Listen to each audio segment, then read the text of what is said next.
Alright, good morning mga pare-pare. So, preparation for the 100 packs order natin sa may kasal for today. Pare kong si Owen. Shout out, congratulations. So, prepare natin yung karne, yung liver, tsaka gisa natin yung taba para magmantika ng konti. Pag mantika tayo ito, yung imas na mantika at taba.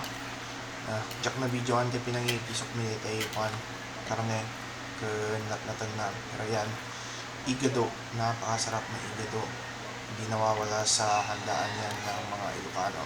So, yun, for 100 packs yan. And, naluto na. Next up is walang sawang balatong or munggo. So, di ko na rin na-videoan yung paggisa. Pinakulo na agad with chicharon, with taba ng baboy, and ampalaya din. Kiwar-kiwar na.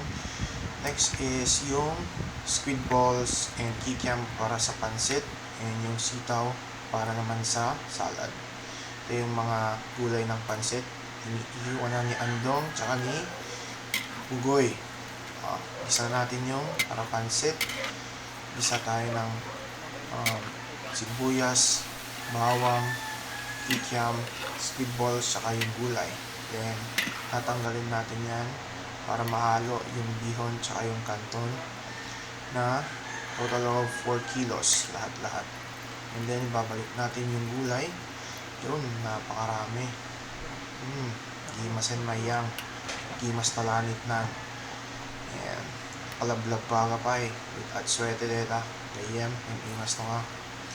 Ultimate tayo, palang, and puso ng saging para sa salad with kamatis, luya, suka, asukal, paminta, and patis. Then, tigaan mo ng lime. Prepare na natin yung mga food trays, and lagay na natin yung igado, tsaka yung munggo or balatong with ampalaya.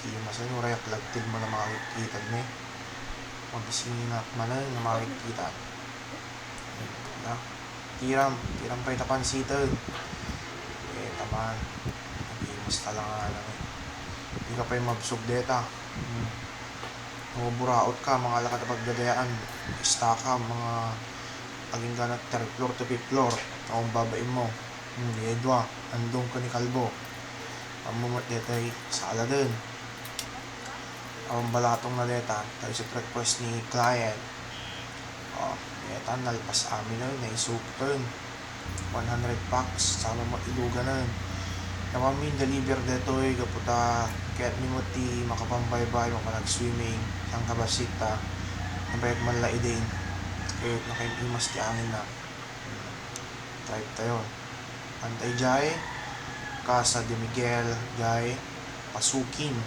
so yan nalay ta bypass na pas basik na maraming sasakyan dun sa sentro ng Lawag. So yan, drive lang, and I think sa Bakaran na to, sa Bakaran na tayo, malapit na tayo dyan. And then bypass pa lang pala to. Yan, Bakaran na yan. And then almost there. Dito na rin tayo sa almost sa bypass ng Pasukin. Mas madali yung daan para hindi tayo malate kasi request ni client kailangan nandun na tayo ng mga 11:30 at yun na nga napakalakas ng hangin. Yan daw kalbo gising ka muna na okay kailangan ayaw diyan lang. Alright, bye bye.